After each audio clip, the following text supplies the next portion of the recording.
Ja tere taas, et nüüd siis on Irje Karjus metsamoor ja taimetark on valmis ja näitab meile ühte videot, räägib meile loodusteraapiast, aga Irje, ole hea ja võib-olla tutvustad siis ennast ise ja täpsustad, millest sa täna räägid. Tere kõigile. Ma räägin tervisest, sellepärast, et see teema oli ette antud ja eks see praeguse aja valguses ongi üks selline kõige silmapaistvam ja tähelepandavam teema. Nii et võime selle vaadata erinevast aspektist, aga kuna mina ikkagi usaldan inimest ennast ja inimest looduses ja see taimetarkus, mida mina oma koolis õpetan, on holistiline taimetarkus, mis tähendab seda, et kõik me oleme üksteisega seotud. Looduses on kõik omavahel seotud, inimesed on omavahel seotud ja mitte midagi meie elus ei juhtu lihtsalt niisama, et kõik need kohtumised, mis meie ellu tulevad, need inimesed, kes me ellu tulevad, taimed, kes me ellu tulevad mingil põhjusele.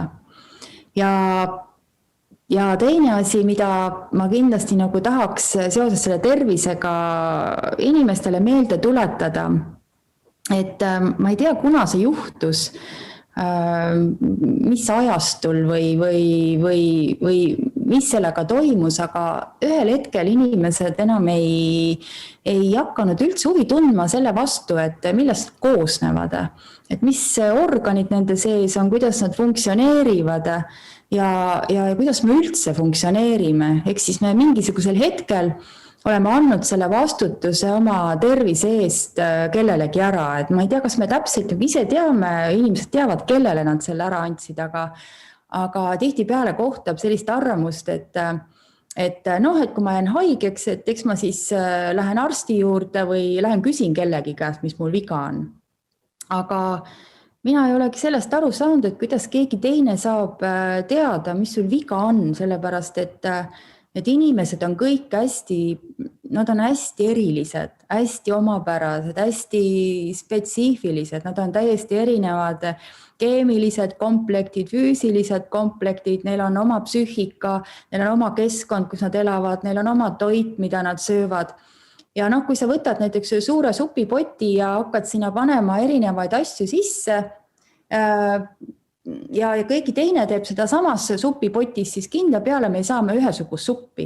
Ja täpselt sama on inimesega ka, et me ei ole kõik me ei olegi ühtegi nagu meie sarnast inimest maailmast, isegi meie lapsed ei ole meie sarnased, need on ka täiesti enda moodi. Ja sellest johtuvalt ma ei saagi aru, et kuidas nagu siis, kui me elame oma elu ja toimetame oma toimetamisi ja oleme vahest haiged ja ei ole ja ühel hetkel, kui me siis tunneme, et me ei leia neid vastuseid, me läheme kellegi teise käest küsima neid vastuseid. Et kuule, et ega sa juhuslikult ei tea, mis mul viga on. Et mingisugusel hetkel see teadmine või arusaam või vastutus on ära antud. Ja eks võib-olla see meie riigikord ja süsteem on ka seda soosinud, et hästi lihtsalt on nagu võimalik minna kellegi käest minna küsima küsimusi ja nõuda, et tee mind terveks. Ja tavaliselt ega siis, kui sina oled indiviid, aga ravimid on ju kõik ühesugused, siis antakse sulle põhimõtteliselt sama asi, mis teisele inimesele enne sind anti. Ja kas me saame sellest tervemaks või see on lihtsalt selline petting meie kehale, mis aitab meil natuke kauem seda kannatust taluda. Ehk siis, kuidas saab üks võõras asi meie keha sees panna korda asju, mis on kuidagi segi läinud. Ehk siis meie immuunsüsteem ja närvisüsteem on segaduses, ei oska asju organiseerida ja meil on tekkinud haigus, ehk siis see haigus tuleb alati ju meie nõrka kohta.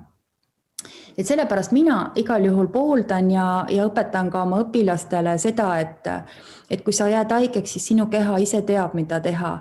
Et ta leiab kindlasti mingisuguse lahenduse, ta kas näiteks kui mingi organ on haige, ta organiseerib ruttu ennast ümber, ta annab mingisuguse funktsiooni teisele organile, võib-olla natuke me tunneme ennast kehvemini, võib-olla natuke tunneme teistmoodi, aga ta saab kindlasti hakkama.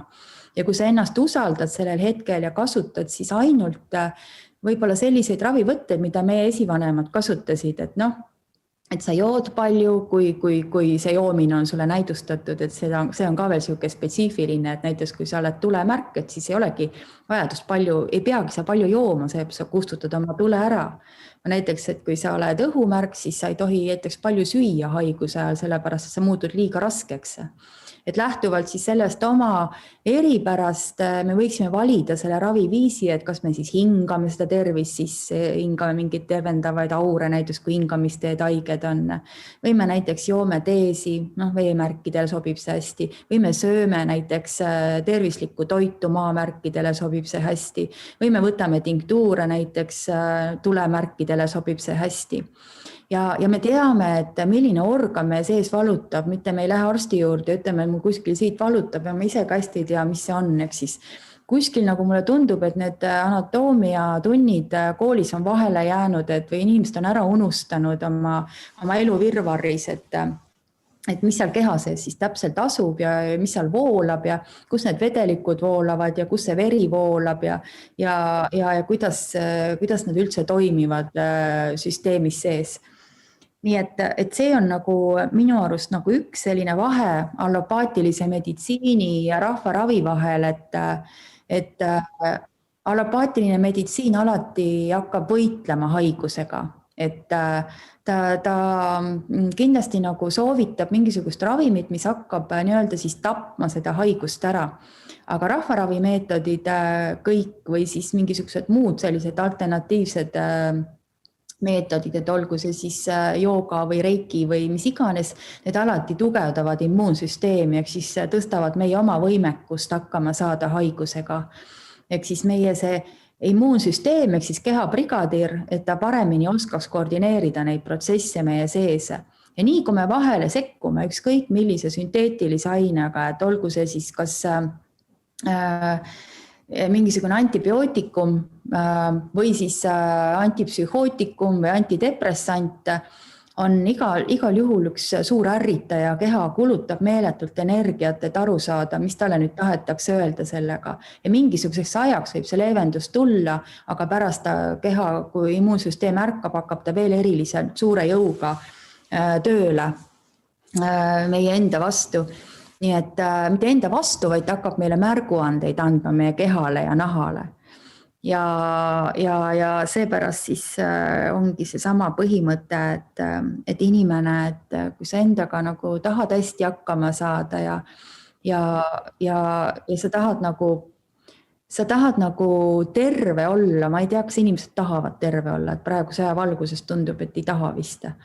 Et kui sa tahad terve olla, et siis võiks natuke tähelepanu pöörata iseendale ja väärtustada iseennast rohkem, kui me praegu teeme seda.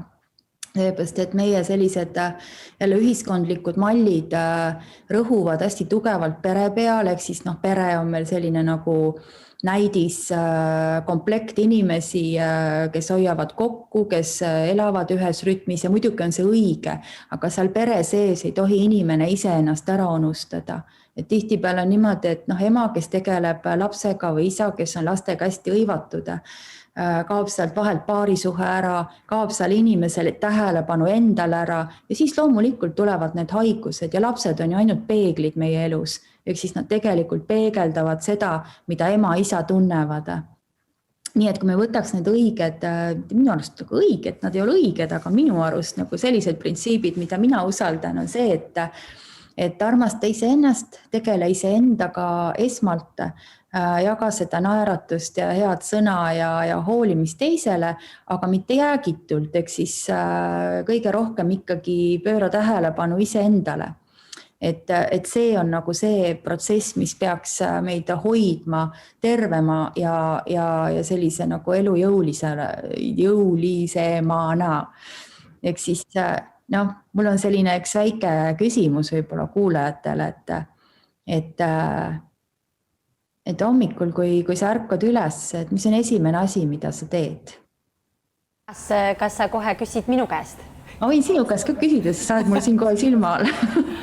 aga kes siis nagu siin sõnumitega meiega suhtlevad, et siis, et mis on esimene asi, mis sa teed, kui sa hommikul ärkad ülesse ja ma ise nagu piinlikkusega ikkagi pean tunnistama, et see vastus saab olema see, mida ma arvan, et sa ennustad, et see vastus saab olema, et tihtilugu esimese asjana läheb minu käsi võtma minu, ütleme siis ilustatult äratuskella, milleks on minu mobiil ja kui ta ühtlasi seda äratuskella kinni paneb, siis tuleb ette ka neid hetki, kus ta vaatab ka e-mailid üle. No vot, just. Tegelikult inimesed võivad veel hullemaid asju teha, see pole veel kõige hullem, et tihtipeale mõned inimesed voodist ülessegi enne, kui kohvitassi pole voodisse toodud, et üles ärgata. Aga see hetk, kui sa tuled oma kehasse tagasi seal unenägude maailmast, et kui sa oled päriselt nagu siin maailmas tagasi, on kõige õigem siis oma seda hingepesa natukene seirata ja natukene skanneerida. Ehk siis tunnetada üle oma varbast alates võib-olla kuni pealaeni välja see seisund, mis mul parasjagu on. Et kas see on parem kui eile või hullem kui eile või on samasugune. Ehk siis kas kuskil on mingisuguseid pingeid või takistusi või ma tunnen valukoldeid või tunnen, et kuskilt on krampis midagi. Seesama esimene tähelepanek, et sa pöörad endale tähelepanu, sa jätad kõik need lapsed ja mehed või naised, kes iganes need teised on, sinna number 2 peale, aga see number 1 oled sina, eks sa pöörad tähelepanu sellele ja hingad siis hästi rahulikult läbi keha üles-alla. Ehk siis sa tõmbad sealt altpoolt üles energia ülevalt poolt alla ja vaatad, kas see liigub. Sellepärast, et kui energia liigub meie sees, siis liiguvad ka vesi ja veri ja toit meie sees hästi. Et nii kui kuskil on blokeering ees, et nii hakkab sinna kogunema ja sinna tekibki siis see on meie sama nõrk koht ja sinna hakkavadki tekkima siis erinevad sellised seisundid, mis teevad meid haigeks. Ehk siis see esimene skanneerimine, esimene hingamine ei olegi mitte midagi muud vaja teha ja siis sa juba edasi lähed oma selle rutiini juurde, et sa vaatad peeglisse, eks ole, oleks tore, kui sa vaatad peeglisse, naeratad endale ja siis naeratad kõigile teistele enda ümber, kes ümber on, eks siis seesama see iseenda väärtustamine ja iseendaga olek on hästi oluline tervise juures, aga ma tean väga palju inimesi, kes tõesti nagu nii kui äratuskell käib, et telefon tegelikult ei tohiks seal voodi juures ju olla, et sa tead seda ise ka, et tänapäeval on olemas väga kihtisi äratuskellasi, mis äratavad kas linnulaulu või ojavulinaga. Ja tegelikult ei ole see ausalt öeldes ka päris normaalne seisund, et me peame äratuskella peal ärkama. Et meil on nagu kuskile vaja joosta hommikul vara, kui keha pole veel kaasa tulnud meiega või mõte või meel pole kaasa tulnud. Me peaks ennast kokku korjama sinna ühele teljele ja siis tasapisi nagu liikuma, et kas seesama see laste nagu hommikune varajane ülesajamine või ise varajane üles tõusmine, kui pime on veel väljas. Et me tegelikult ju keha on nagu linnukesel, et ta reageerib valgusele või nagu taimel ka tema rakud reageerivad valgusele ja meie ka täpselt samamoodi. Aga kui on pime veel, peame kuskile jooksma hakkama, siis see on nii-öelda jutumärkides iseenda vägistamine. Nii et seesama ärkamine, loomulik ärkamine, et sa ärkadki siis, kui su keha on välja puhanud, maganud. Ja sa lähed nagu selle loomuliku rütmiga edasi, et see oleks normaalne, aga jällegi tänapäeva ühiskonnas, kui paljudel meil seda on võimalik teha, et kui paljud nagu saavad lubada seda endale, et kui ma tunnen, et ma olen väsinud või valutab, et ma hakkan tegelema, see päev ma ei lähe mitte kuskile, ma tegelen iseendaga, et ma ei võta kedagi jutule, ma lihtsalt olen oma ette. Et enamasti on ikka mingisugused kohustused ja sa jooksed siis niimoodi, et tuli on takus nende kohustuste järel.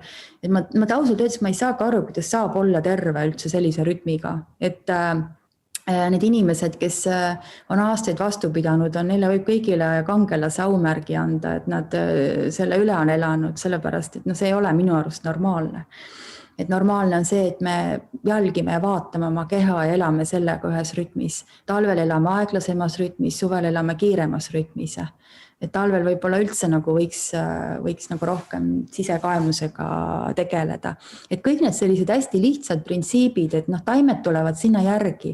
Ehk siis näiteks see, et kui mul keha on haige, siis ma tunnetan, et milline siis taim mind võiks aidata, et seda me koolis 2 aastat õpime herbaatikumis, et kuidas mitte vaadata raamatus seda, et milline taim aitab, vaid pigem seda, et ma tunnetan seda, et see taim tuleb ise mulle ütlema seda, et kas ta mul on seal kapis olemas või ei ole, või näiteks ma pean ta kuskile minema tooma, et see tuleb minu meeltesse ja minu meel ise otsib selle taime ülesse.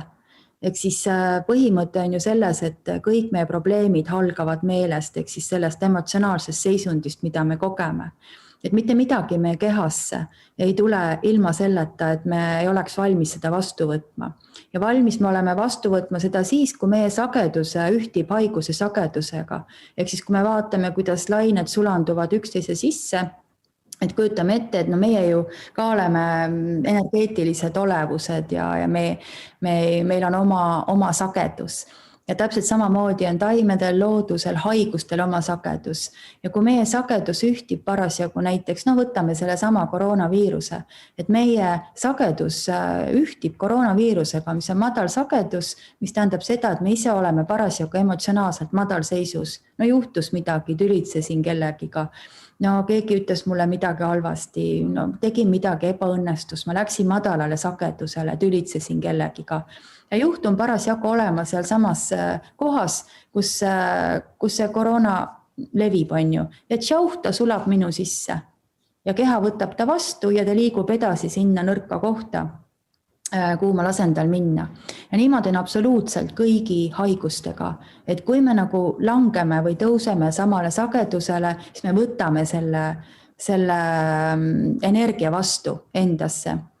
Ja tegelikult kõige efektiivsel taimeravi meetod on ka see, et me teame taimesagedust, me teame, milline sagedus vastab meile, ühtib temaga ja siis me saame võtta ta endale aitama, saame tõsta või langetada siis seda seisundit. Ja tänapäeval on see kõik mõõdetav tundlike elektrooniliste seadmetega. Ta saab mõõta ja vastavalt sellele siis käituda, et see on siuke uuem tehnoloogia, mis mujal maailmas on ikka päris palju kasutusel, aga Eestis paraku veel mitte. Et meie võime siin ainult kasutada neid seadmeid, mida Euroopa Liit lubab, aga mitte siis neid, mis on võib-olla paremini arusaadavamad ja kasutatavad. Et see sama siis, ütleme see taimeravi ka hästi palju lähtub sellest siis, et kas me nagu usume sellesse, kas me võtame ta endasse või ei usu, et me ei usalda, me ei ava ennast sellele taimele, et kui me nagu oleme täiesti kindlad, et need mingid taimed, et kuidas nad saavad üldse mind mõjutada, siis ta ei saagi ravida mind. Et me saame ikkagi ennast ravida ainult selliste meetoditega, millele me oleme sensitiivsed, vastuvõtlikud.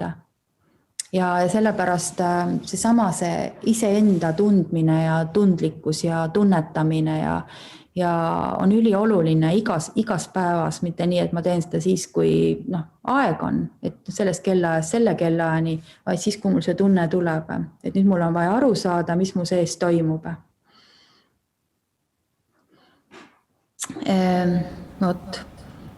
Et need on nagu sellised põhilised printsiibid tervise juures ja kui mina näiteks peaksin otsustama, et kuidas üldse nagu kasutada meditsiiniteenuseid, siis kindlasti esmaabi on väga oluline ja kindlasti laboratoorsed uuringud, ehk siis kui ma ikkagi nagu päris hästi aru ei saa, et mul valutab küll, ma tean küll, et see organ on seal, aga päris hästi aru ei saa, et mis seal siis toimub, et siis laboriuuringud või analüüsid, et need on vajalikud.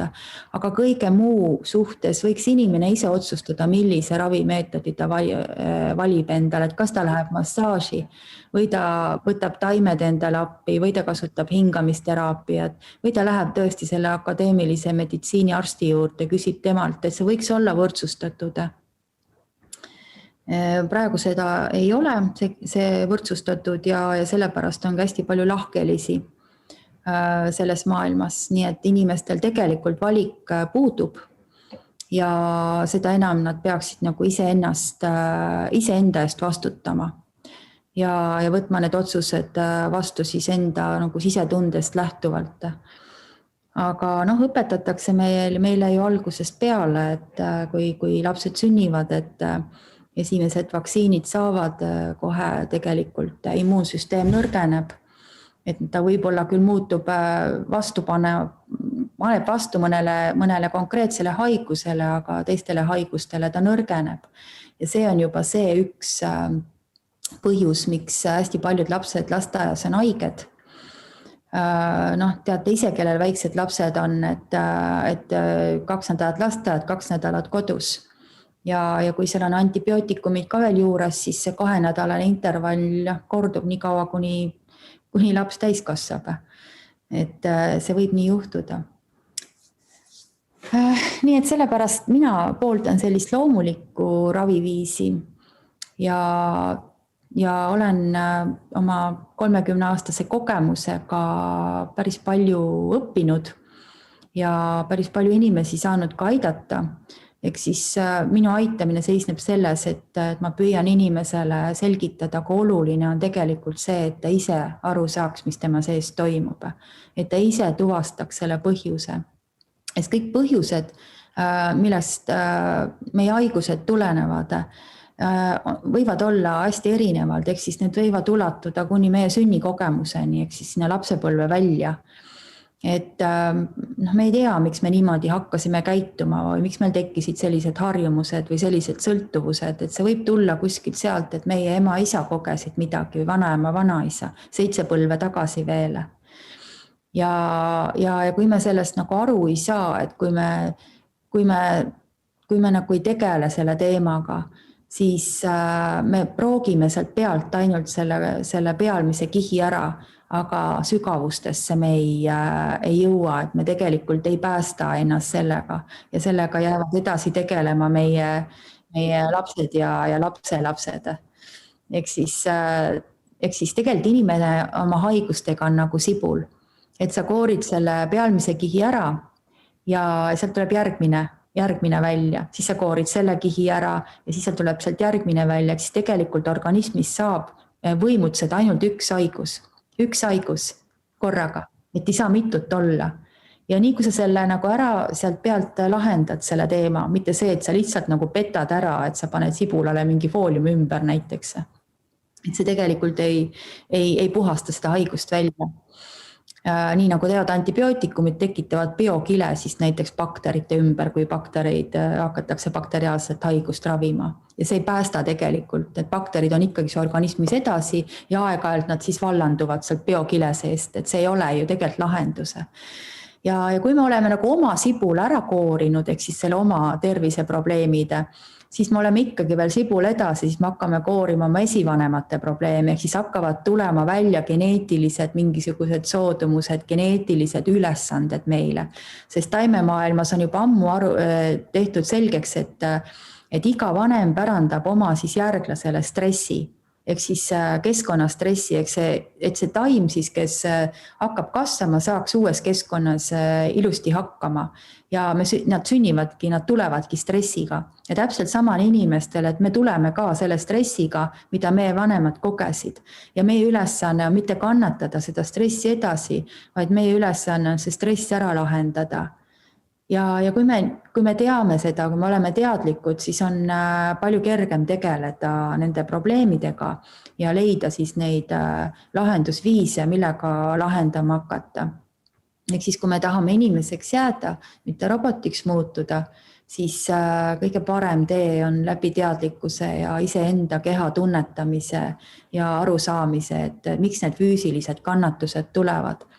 Sest neid füüsilisi kannatusi ju me ei oskaks nendest aru saada, kui meil keha ei oleks, kui nad oleks ainult meie mõtetes või meeltes või emotsioonides, aga keha ei tunneks mitte midagi. Me ei hakkaks lahendama neid asju, sellepärast et ta ei põhjusta meile kannatusi. Ehk siis nii, kui see emotsioon väljendub kannatusena keha peal, me tunneme kas valu või mingisugust pinget või mingisugust kehalist kogemust, me hakkame kohe lahendama, sest meil on ebameeldiv, meil on ebamugav sellega niimoodi edasi elada. Ja sellepärast on minu arust nagu kõik kannatused meile antud õppimise jaoks, et me aru saaks, mitte selle jaoks, et neid kuidagi moodi leevendada või kustutada. Et me peaksime läbi selle kehalise kannatuse õppima ja läbi selle õpib meie meel ka. Meie emotsioonid saavad tervemaks ja meie keha saab tervemaks. Nii et niikaua kui keha on terve, on kõik hästi. Me tegelikult ei peaks midagi tegema, võime nautida elu ja seda ka ei tohi ära unustada, et elu tuleb nautida. Aga nii kui tulevad need kannatused, nii me peaksime hakkama lahendama. Kas mul aeg hakkab täis saama? Ma tean, et selle osad läksid üle aja, nii et minu aeg on ilmselt ka lühem natuke. No ütleme niimoodi, et aeg võib-olla hakkab täis saama, aga jutt on ju huvitav ja väga vajalik kuulata. Mul jäid mõned asjad ka kõlama. Üks nendest oli võib-olla see, et see on tähtis, et me inimesena siis usaldaksime enda sisetunnet nendes teemades, kus on vaja mingeid enda tervisesse puutuvaid otsuseid vastu võtta. Aga see asi, mis on mind tihti nagu pannud küsima, on see, et seda on nagu lihtne öelda, et usalda sisetunnet, aga tegelikult selles kohas ju see puudujääk jääbki, et inimene ei oska oma sisetunnet usaldada. Et ma olen ise just tundnud nagu selles võib-olla seda ängi vahel, et ma ei saa aru, mis see sisetunne mulle parasjagu ütleb. Et ma ei tea, see võib-olla jäi mul endal kõlama kõige rohkem, et kuidas küll seda sisetunnet usaldada. Ja see tegelikult ongi päris paljudel inimestel paigast ära läinud, et nad ei saa enam aru, mida see sisetunne räägib. Aga tegelikult see lahendus on lihtne, et kui sa usaldad sisetunnet, siis sa võtad vastu mingi otsuse, ehk siis sa teed midagi, on ju. Ja nüüd, kui sa nüüd teed midagi ja sinu keha annab sulle negatiivseid märke, ehk siis sa tunned ennast kuidagi nagu ebamugavalt või sa kuidagi nagu tunned, et midagi on valesti või sa näiteks hakkab valutama sul kuskilt või hakkab, ma ei tea, kipitama kuskilt või kuskile tekib mingisugune pinge, siis sa saad aru, et stopp, mõtleme uuesti tagasi, on ju. Võtame nüüd sammu tagasi, proovime uuesti. Ehk siis see sisetunde usaldamine on see, et kui sa võtad otsuse vastu, sa tunned ennast hästi. Sa tunned, et sa oled eluvoos sees.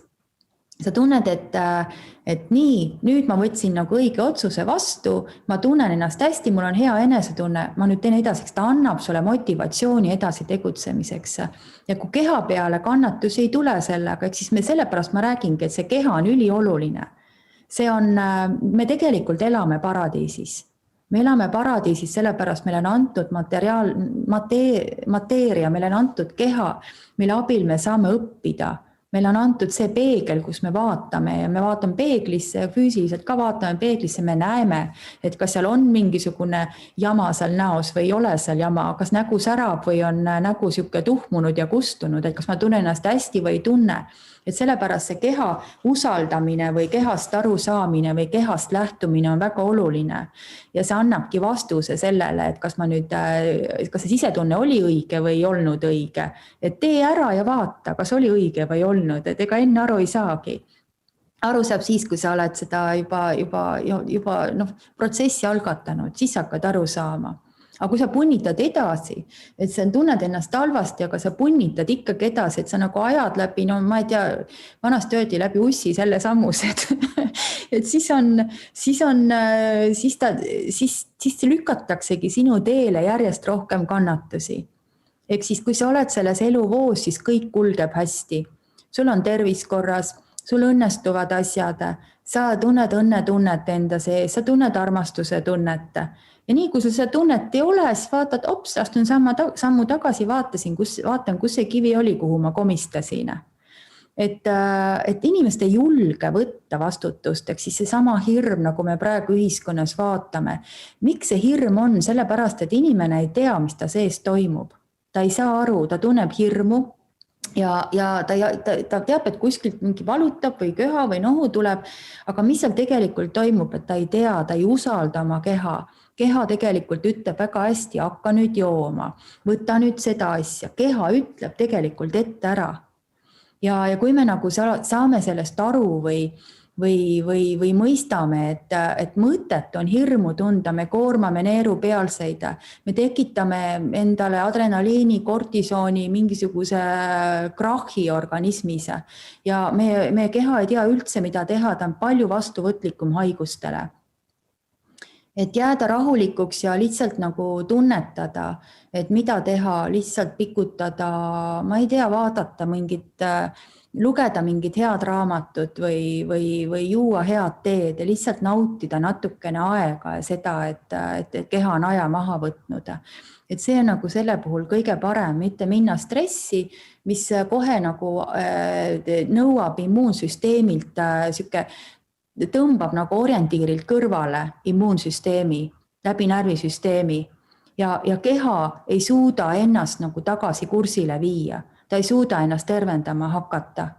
Et seesama lihtne hingamine, et ma lihtsalt nagu hingan endast läbi, ma ütlen endale, et ma saan hakkama, on ju, et mis see on siis väike nohuköha, mis iganes on ju, hakkan kohe tegutsema, nii kui hommikul märki tajun, nii kui tunnen, et midagi on paigast ära. Mitte siis, kui jalad võetakse alt ära. Et ma tean, et mõned inimesed on niimoodi, et nad põhimõtteliselt nagu jooksevad ennast haigeks või kiirustavad ennast haigeks.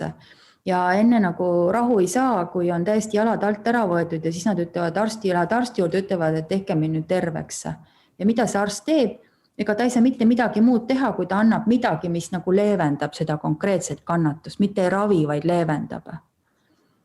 Nii et ma ei ole meditsiinivastane, ma olen selle poolt, et meil peab olema esmaabi ja meil peab olema analüüsimise võimalus, aga kõik need muud asjad on ennetatavad. Ehk siis seesama ennetamine, teadlikkuse tõstmine ja inimeste nagu kurssi viimine, kas või täiskasvanutele, palun keegi võiks teha anatoomia, füsioloogia kursusi, et nad kiskuda mingisugust luukäre lahti, panna kokku tagasi. et nagu lastemängudes on, et see peaks olema kohustuslik kõigile, et inimesed teavad, kus on tal luudkondid ja kus on tal organid ja et nad teavad, mis asi see valutab, kui kuskilt valutab. Et muidu on nii, et piis valutab ja arvatakse, et kops valutab, et ei saa aru, kus see valu tuleb, et kus ta kiirgab, kuidas need lihased seal jooksevad. Et see on nagu minu arust nagu kohustuslik ise ennast tunda nii seest kui väljapoolt. Aga muidu riided paneme selga küll ilusad ja ehime igat pidi, aga seest oleme katki ja rääbakile. Et see tasakaal on kohe seal paigast ära. Ja siis me ei tunnegi seda õnne ja rõõmu tunnet igapäevas, et me ei saagi aru, et see päev on tähtis, et iga päev, kus me elame, iga päev on ülitähtis. See on kõige tähtsam päev, see päev, kus me parasjagu elame. Ei ole homme ega eile, vaid see päev, kus me täna oleme. Et iga hetk on tähtis, iga hetk on, ja ma ei lükka seda õnne kuskile kellegi teisele kaela, et ma olen õnnelik siis, kui mu laps on õnnelik või ma olen õnnelik siis, kui mu ema on õnnelik või isa on õnnelik. Ei, ma olen õnnelik siis, kui mina ise olen õnnelik, siis ma olengi õnnelik. Et niikaua, kui me nagu delegeerime seda kõike, seda tunnet, ma hakkan homme õigesti elama, ma hakkan homme hästi toituma. Et see oma kehale kütuse andmine, et sa annad endale kõige paremaid toite iga päev, sa ei võta seda kõige viletsamat mädaplekiga õuna, et homme söön parema. Ei võta sealt keldrist seda kõige viletsamat konservi või kartulit, et ma söön kõigepealt need viletsamad ära noh, see tuleb nõukaajasse selline nagu suhtumine, et enne söön need viletsad ära, enne söön selle poolkuivanud saia ära või leiva ja siis homme hakkan sööma seda teist, aga siis on see ka kuivanud juba. Et see põhimõte, et ma annan endale iga päev kõige paremat toitu ja kui mul ei ole seda võtta, siis ma lihtsalt ei söö. Ma ei söö seda rämpsu, sest rämps on palju ümberringi. Ma ei ole solgiauk, kuhu toppida seda rämpsu sisse. Ma annan kõige paremat toitu, mida mu keha ära tunneb. No võtame näiteks selle sama titaanoksiidi, mis praegu keelustati. Siiamaani inimesed sõid ju seda. Siiamaani me sõime seda, nüüd öeldakse, see on eluliselt ohtlik. Et ärge puutuge seda. Aga tooteid müüakse ikkagi nii kui partiid läbi saavad. Et meil ei ole aega siltide pealt lugeda, mida need asjad sisaldavad. Et nii kui seal on midagi võõras sees, no ära söö seda, ära võta. Võta söö kapsast ja porgandit ja kaalikaid ja võta midagi sellist, et sa tead, mis asi see on. Mitte neid keerukaid nimetusi, mida me ei tea, kus laboris need kokku on keeratud. Ja, eks see on väga tähtis, et me ikkagi vaatame, mis me enda sisse siis paneme, et mis on see meie siis see kütus, millega me sõidame. Aga aitäh sulle, Irje, et hästi-hästi huvitav ja ma tean, et sind leiab ka sotsiaalmeediast kenasti üles, on ju, ja sinu kooli saab tulla kursustele ka, on nii, jah? Saab tulla järgmine aasta, et see aasta on kõik kursused täis ja üle veel, nii et järgmine aasta. No igatahes. Aitäh sulle, Irje, ja tõesti väga-väga tore. Ja, aitäh, et sain rääkida jälle.